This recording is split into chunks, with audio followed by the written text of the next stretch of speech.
There we go. What's up, basement fans? It's your old pal Pete. Well, I seem to find myself choice predicament.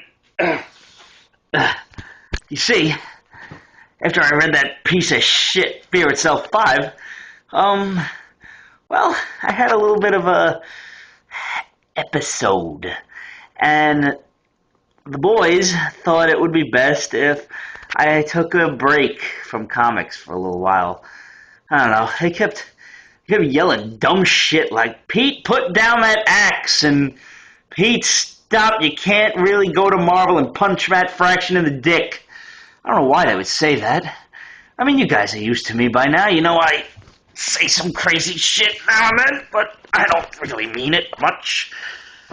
But, I mean, this time it was really deserved.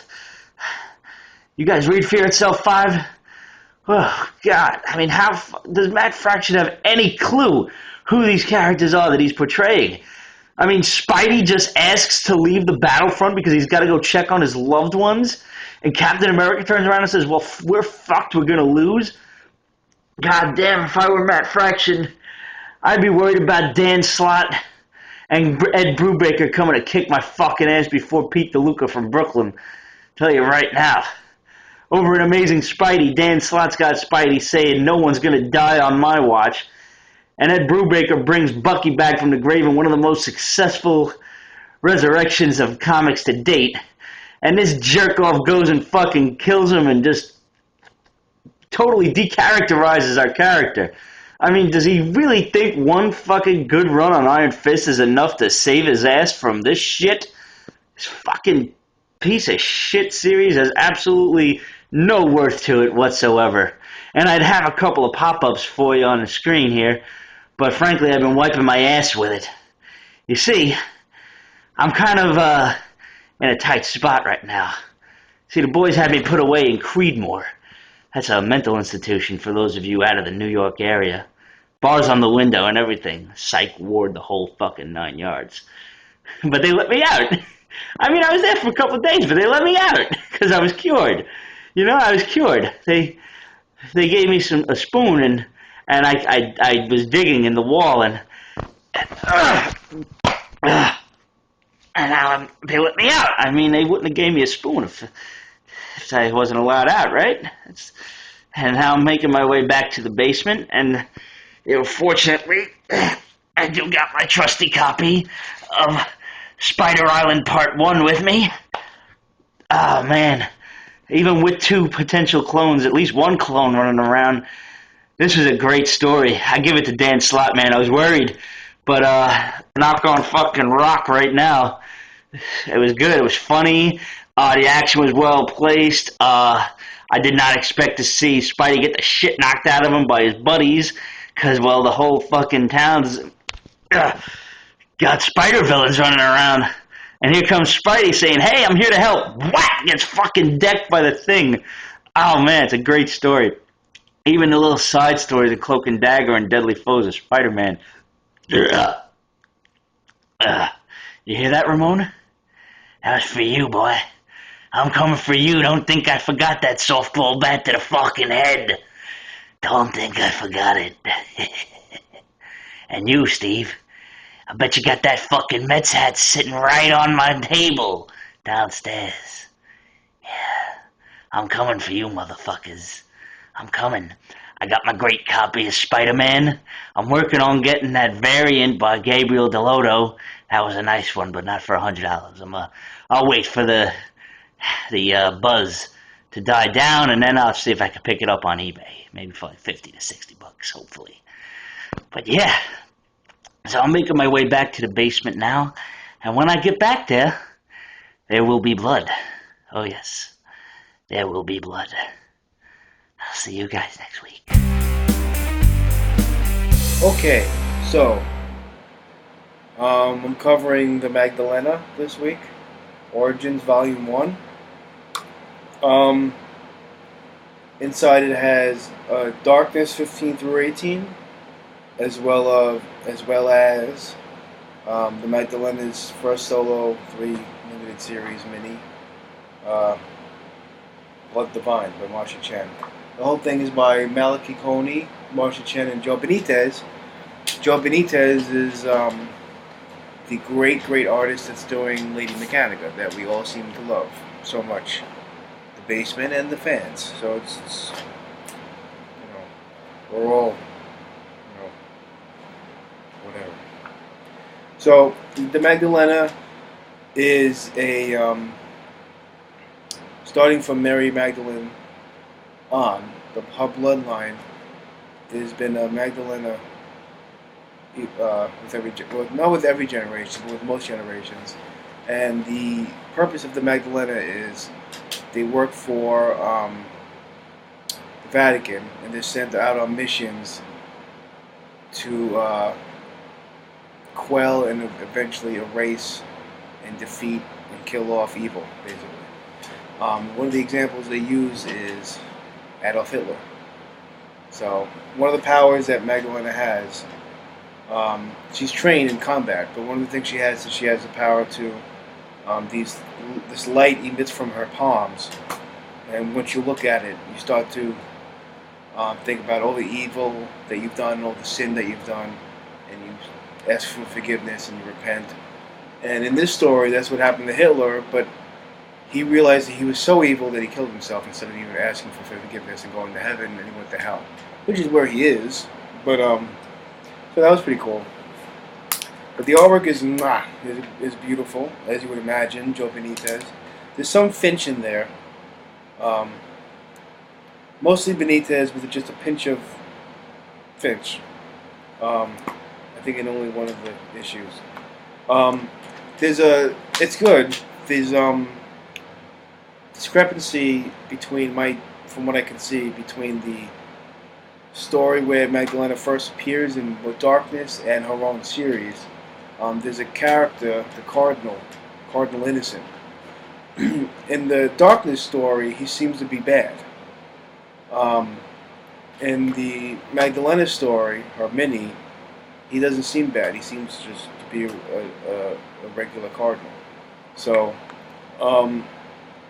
I don't know if that was just because by the time she got her own series, they figured let's just start fresh. But when she comes across the Darkness, she gets defeated by the Darkness because it's his title. I mean, let's be real. So the Darkness is also a character that I think I'm not too familiar with the Darkness, but from what I know, it's also a long line of people, bloodline, who are chosen to be the Darkness, and they have their own. He has his own little Darklings at his beck and call, and they follow him around, and they're smart asses and they're funny. They're the comic relief of the comic.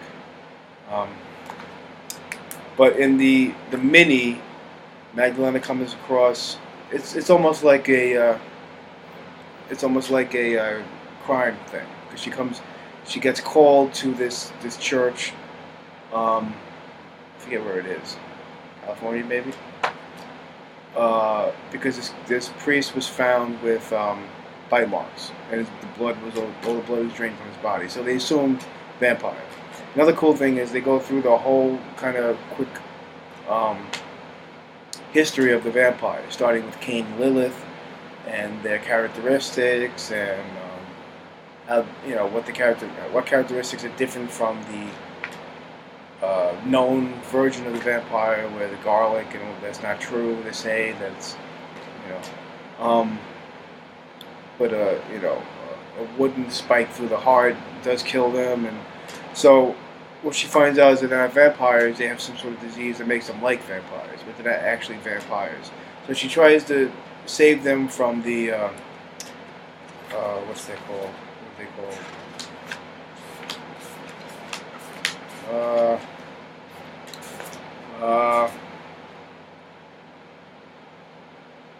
Garduna?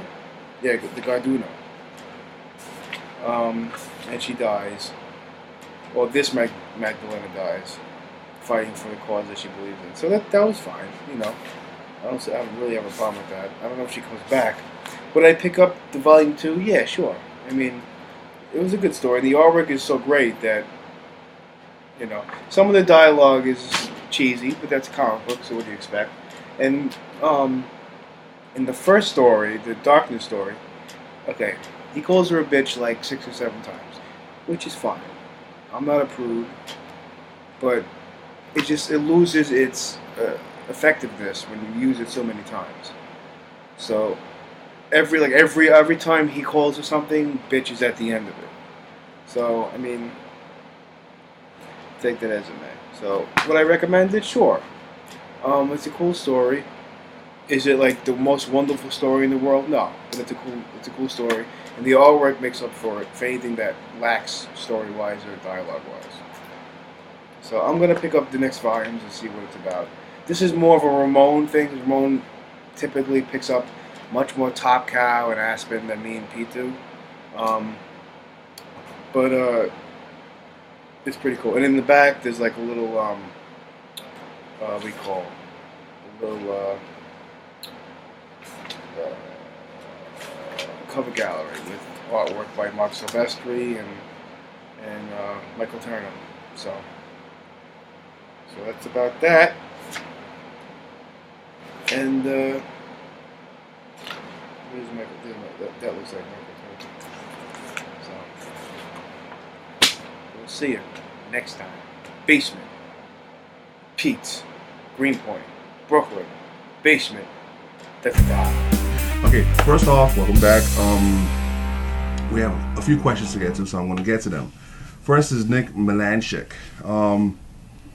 Why do you guys think Marvel never does anything great with Moon Knight? Your thoughts on the character and your viewpoint as to why Marvel shuns this awesome hero. Because they really went and fucked him over and they don't know what to do with him. But they're still running around with Iron Man. And seeing the Iron Man cartoons, both on Nicktoons and G4, all of Iron Man's villains are either CEOs of a corporation or robot tinkerers. Moon Knight has more potential. His mysticism, his vigilante, it's so much there, but they just went with the whole, he's a mercenary that's not crazy. Considering they same shit was Wolverine, they could do more with him. Why they don't? Because they're pussies. They don't bother with their B-list characters. Simple as that. Penny Dreadful asks, will she ever win the lottery? Will she marry a prince? If you marry me, yes, I'm a prince. If you win the lottery, yes. And if you do, 10% belongs to the basement. That's it. You asked us, we're involved. 10% is ours. Sam Mahoney, is the Spider-Man costume really in bad taste? It is, because he was wearing it right after the guy died. And the whole city's in mourning and shit. You know what I'm saying? So yeah, it was a bad taste. The new one looks better, and hopefully he'll be accepted. Tim Hollerup, Marvel sucking more cock than Monica Lewinsky on a Sunday morning. Yes, ending their Uncanny X-Men is something I am not happy about, but it's something both DC and Marvel have done over and over again, either renumbered or renamed it. For a while, their Action Comic Books was blah blah blah in Action Comic Books. So, and Detective Comic also, it's just they fudge around with their shit, and they really shouldn't.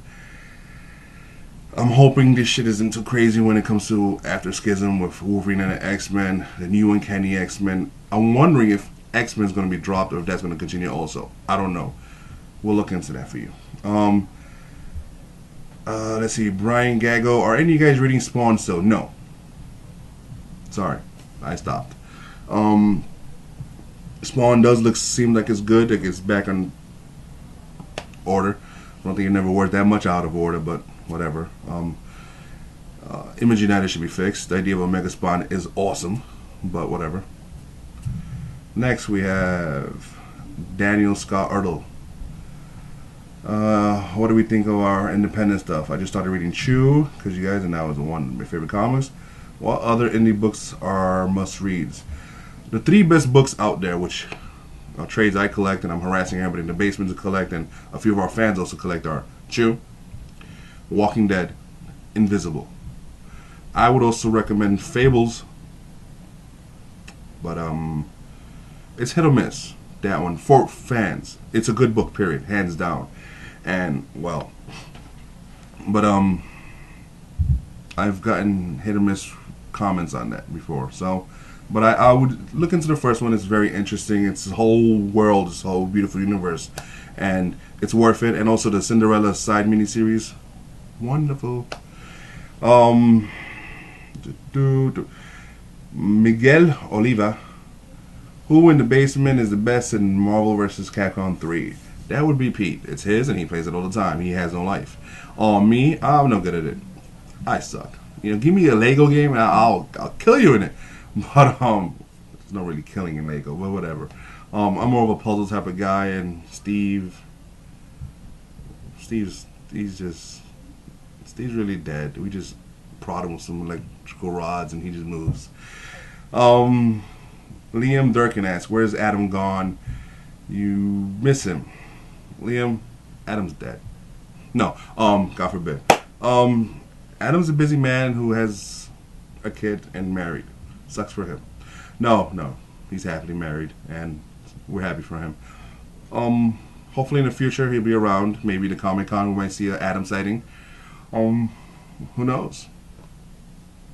I don't. Kevin Hillians asks, what do you guys think of Borders closing down? Did you have a shop there? Buy comics, graphic novels there? Borders closing down sucks. Did I have a shop there? Yes, that's where I bought Bram Stoker's Dracula and Mary Shelley's Frankenstein.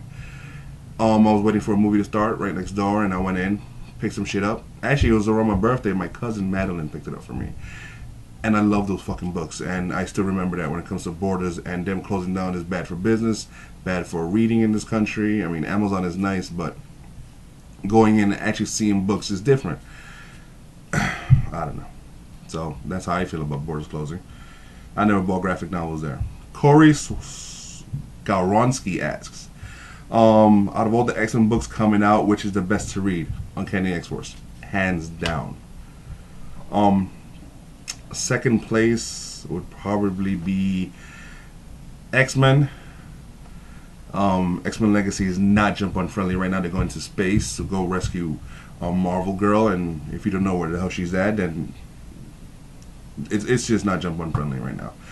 X Factor is damn good, but it's not jump on friendly either. It's going on right now. Ron is pregnant, and they're dealing with that because she's pregnant from a Asgardian wolf, half wolf, something, demigod or something like that. It's really, but it's good shit, but not jump on friendly. Peter Mater asks, started reading 6 months ago. Welcome. I need some help narrowing my pull list because I'm running low on cash. Amen, brother. He's picking up Amazing Spider-Man, Captain America, Daredevil, Ultimate Spidey, Uncanny X-Force, and Venom. He was picking up FF, but we all know it's kind of starting to suck balls. And Fantastic Four seems to be coming back fucking soon. Way to drop the ball. If you could only pick up 2 or 3 new titles coming out of the DC reboot, what should they be? He's interested in Action Comics, Aquaman, Batman, Detective Comics, The Flash, and Justice League. Well, Justice League is automatically $3.99. So there's your funds being tightened up a bit more. But I'm going to pick that up, at least for a while. I'm not picking up The Flash. Fuck The Flash. I'm picking up Detective. I'm picking up Batman. I'm going to pick up Aquaman on a trial basis. And I'm picking up Action comic books to see how much they fucked over Superman. Also, what are your thoughts on the new Teenage Mutant Ninja Turtles series coming out of IDW? Don't know. I don't do the Turtles. I am more of a capes kind of guy. That's why I love Invisible. Surprisingly enough, I don't know why I would love Walking Dead and some other books I pick up, but yeah, Turtles always been for me the cartoons, the toys. Anyways, Hellboy, The Fury, 3 of 3. How would I best describe this? Oh yeah, Hellboy's dead. Hellboy's gonna be in hell now. I think Mike Mignola should just knock the shit off and get on the book, writing and drawing it, and just whatever. American Vampire Survival of the Fittest. I'm not gonna review it. It's just good shit. You should be picking it up because we said so, and because we've been right usually. Batgirl 24 ended. It was good. It was all right. Some decent pinups in the end, and ideas and shit. It doesn't resolve, what happens to her and all this. If anything, it strengthens her being somebody in the Bat universe. Let's see what happens. Gail, I have faith in you. Do I think it should be done? No. Barbara Gordon should stay Oracle. Batman Detective Comics 881. 19 more issues, first of all, for 900. But let's shit on that. Anyways, fantastic book of the week. Book of the week. And you know what? I might bring it up next week. It might be book of the 2 weeks in a row. Because, quite frankly, nothing else came out that was just as good. And it was fantastic. It was a wonderful story arc. This is a new villain that's, honestly, to try to push Harvey Dent as Dick Grayson's Joker. No. This motherfucker right here. Mr. Gordon himself. James Gordon Jr. If you're not reading this, stop whatever you're doing right now and kick yourself. It might be painful, but kick yourself. Book of the week.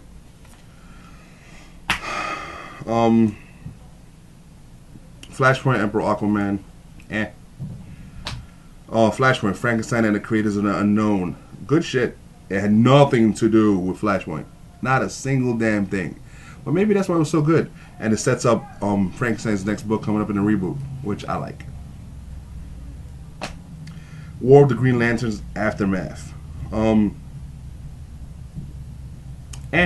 Mogo's back. Mogo is, I feel, he's going to be the Sun.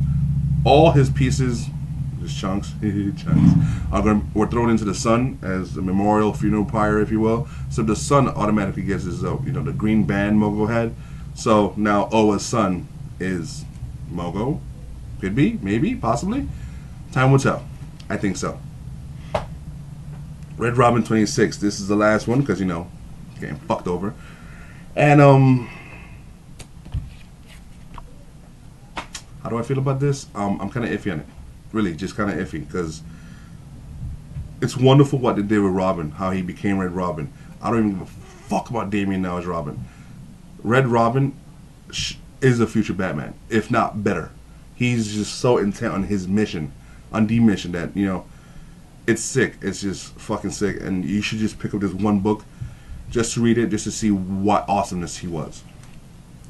Damn, I said was. As implying that he's dead. He's not dead. It's just, I don't know what they're going to do with him. Artifacts number 9 of 13. Number 0 came out last May. 2010 May. Not 2011 May. 2010 May. And this is issue number 9. That's all I got to say about that. The Last Phantom is an awesome book. Funny, fun, amusing. It's just action. I like it. I highly recommend it. Yeah, that's really it. I mean, it's $3.99, so it makes you wonder, like, damn, should I bother? Should I? Yeah, you should. Nope.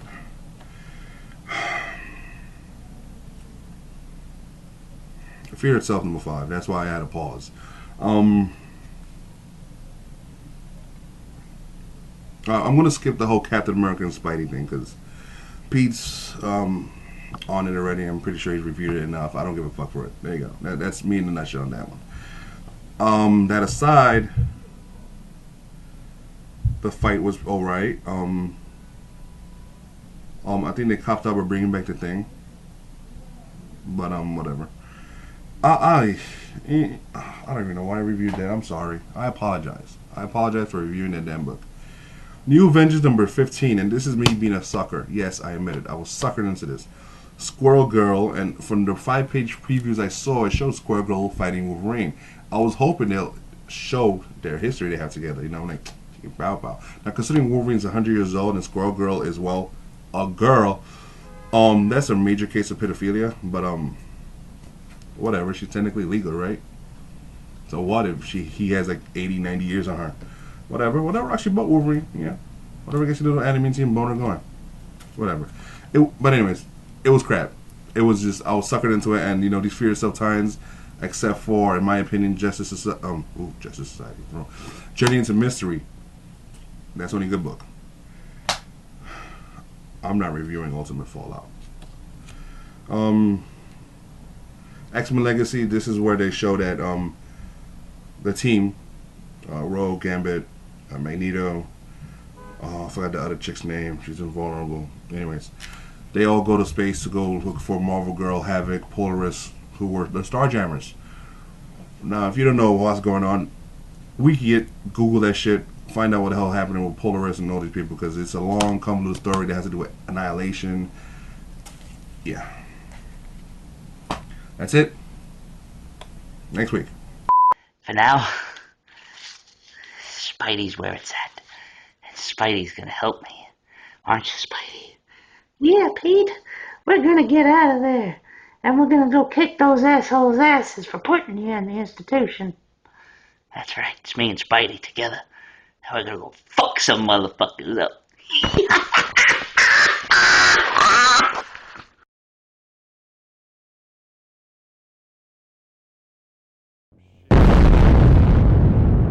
Yeah, Pete. We're gonna get out of there. And we're gonna go kick those assholes' asses for putting you in the institution.